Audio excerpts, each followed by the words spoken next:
What's going on, YouTube? Welcome back to the channel. Big Dawg Brett. Thanks so much for tuning in. Today, we're going to be talking about the Alabama 2020 schedule and my predictions on how they're going to do. So don't go anywhere. We'll be right back.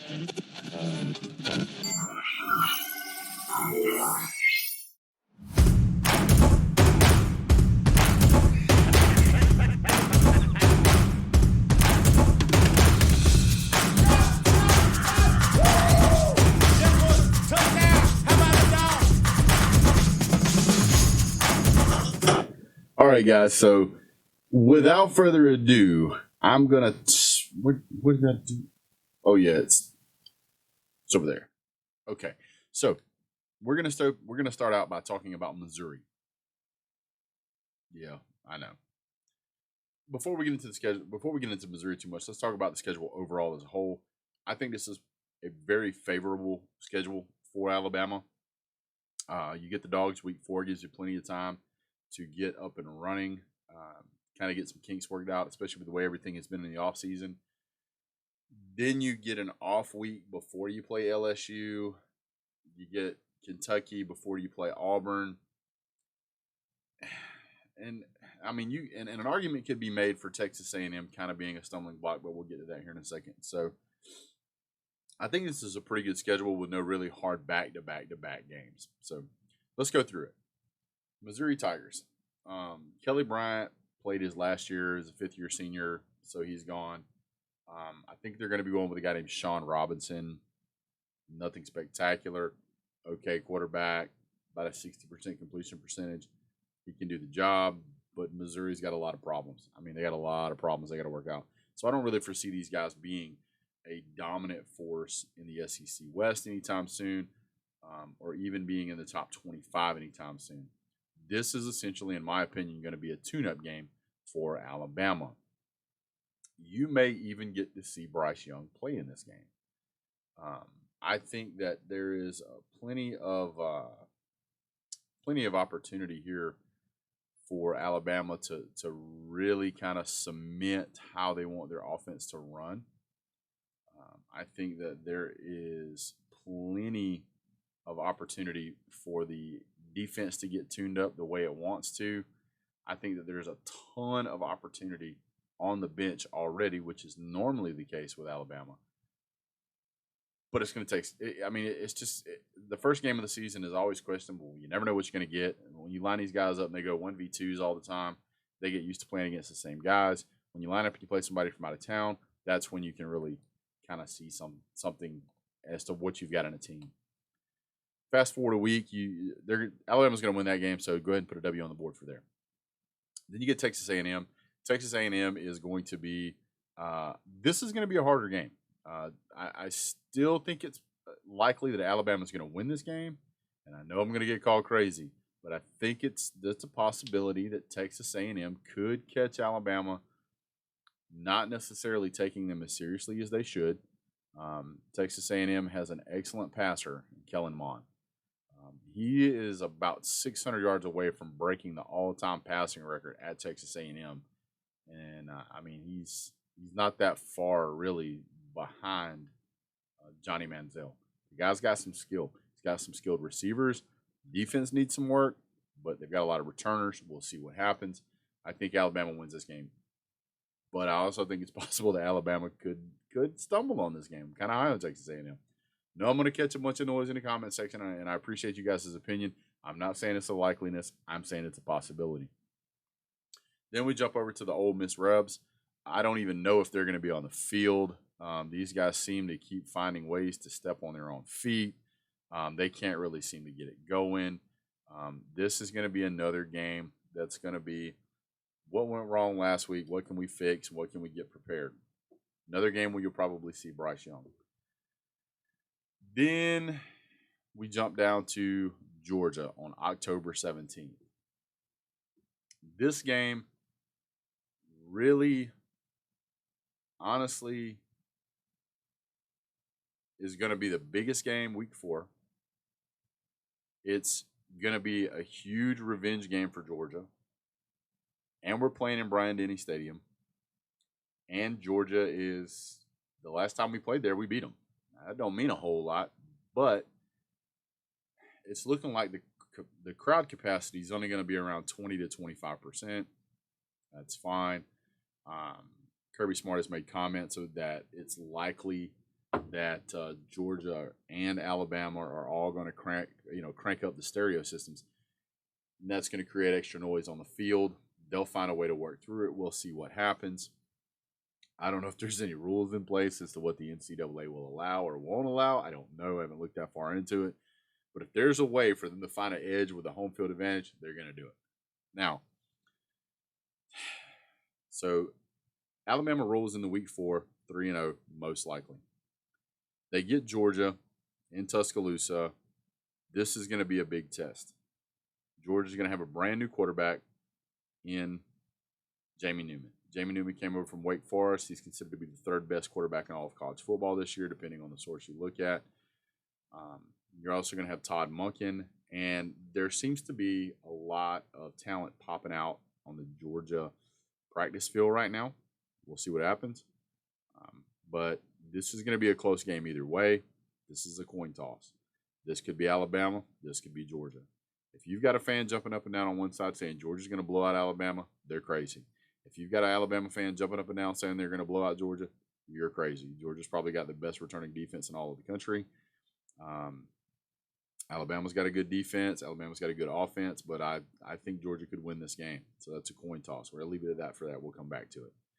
Texas Vols. While the Volunteers are improving under Jeremy Pruitt, I don't think it's enough yet to compete with Georgia or Alabama.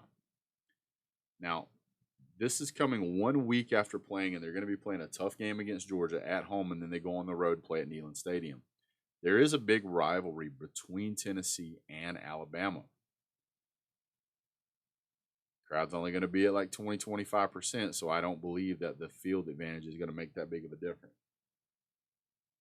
What I do believe is that whether Alabama wins this game against Georgia or loses this game against Georgia, when they play against Tennessee, they're either going to have a ton of momentum or they're going to be really ticked off. Neither one is good for Tennessee. I expect Tennessee to win this game by double digits. So throw another W on the board. Mississippi State Bulldogs. That's a W. Mississippi State, love you guys' name. Unfortunately, you're just not on the caliber yet with Alabama. So this is going to be a pretty quick W. You'll see Bryce Young on the field probably at the beginning of the second half.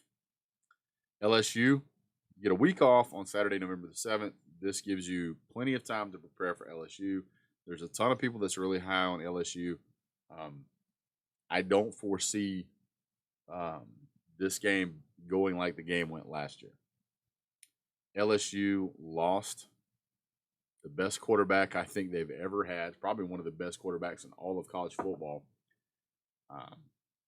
And they lost they lost Joe Brady as well. So Burrows is gone, Brady is gone. The OC's like, I'm still here. Yeah, you were here there before, but they weren't doing that great. So what's your excuse now? All of a sudden you got it figured out like the snap of a finger? No, not likely.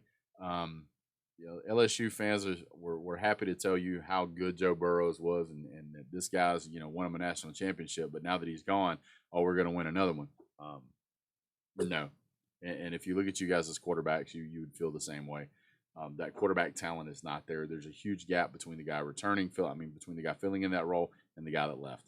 Sorry, but it just is. Then we jump over to the Kentucky Wildcats. The Kentucky Wildcats had a really good team. They had an excellent running back a few years ago.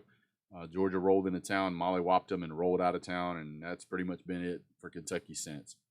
Not a big concern. This is kind of a cupcake game for Alabama. They'll win the game against LSU.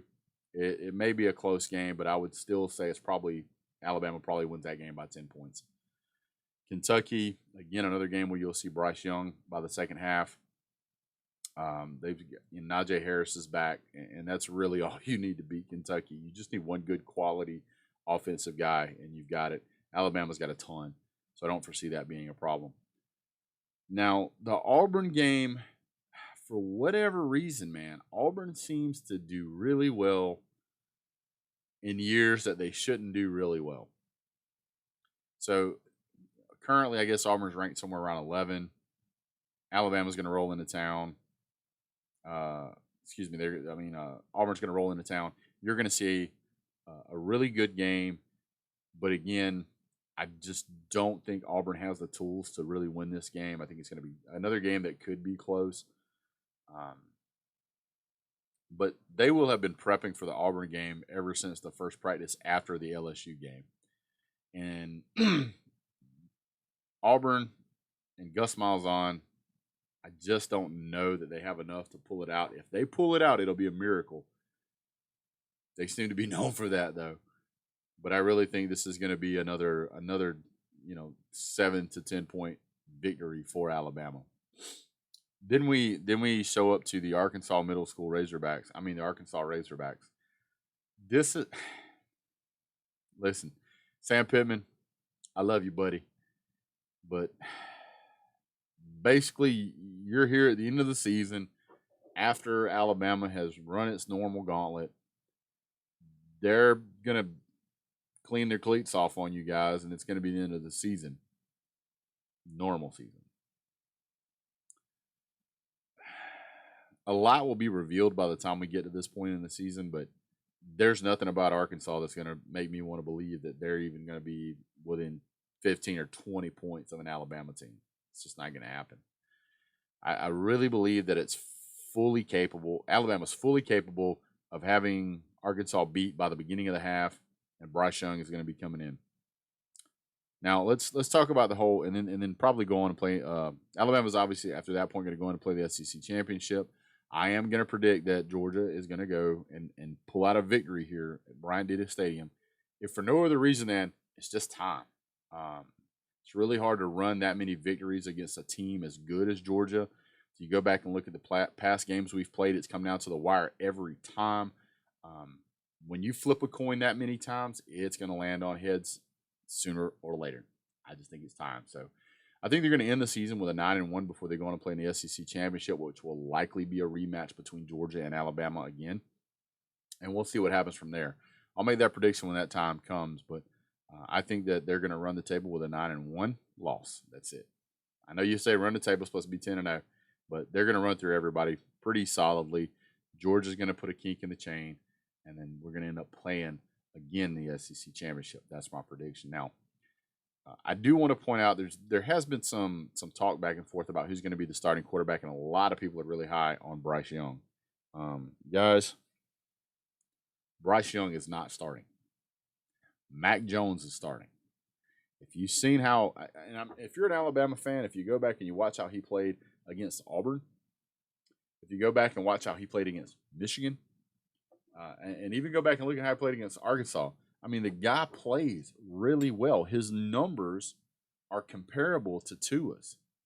You got Bryce Young, who's coming in as a 5-star quarterback who's never played a collegiate snap. He's not starting. He may be great. I watched some videos of him.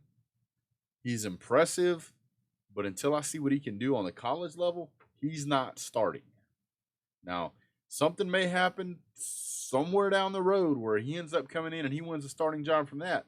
But at the Missouri game, I can guarantee you it's going to be Mac Jones out there. Mac Jones is going to take the first snap of that game until the game is well in hand, and then you might see Bryce Young come in. But Mac Jones has proved himself. Mac Jones knows that offense. He has cohesion with the receiving core. He has cohesion with the running backs. He knows he's part of the leadership of that team. He's not going to be playing second fiddle to a redshirt rookie quarterback. That's not going to happen. The only reason that Tua came in was out of desperation, and then he won the job from there. But Nick Saban, the offensive coordinators at Alabama, are not going to put Bryce Young in over Mac Jones. I'm sorry, but that's just the way it's going to be. All right, guys. Well, that's pretty much it for me as far as the predictions go. Alabama goes 9-1, 1 loss to Georgia at home, then a rematch in the SEC championship. That's what I got it. Let me know what you think down in the comment section. Don't forget to hit like, subscribe, share. Oh, and by the way, most of you guys that watch my videos aren't subscribed. I can't believe it. Take this moment. I'll wait. And hit subscribe. I've also recently been able to activate the member section of my videos for my channel. Don't forget, you can always sign up to be a member, share, send it to your mom and them, whatever you want to do. We appreciate it. You guys have a great day. God bless. Go Dogs.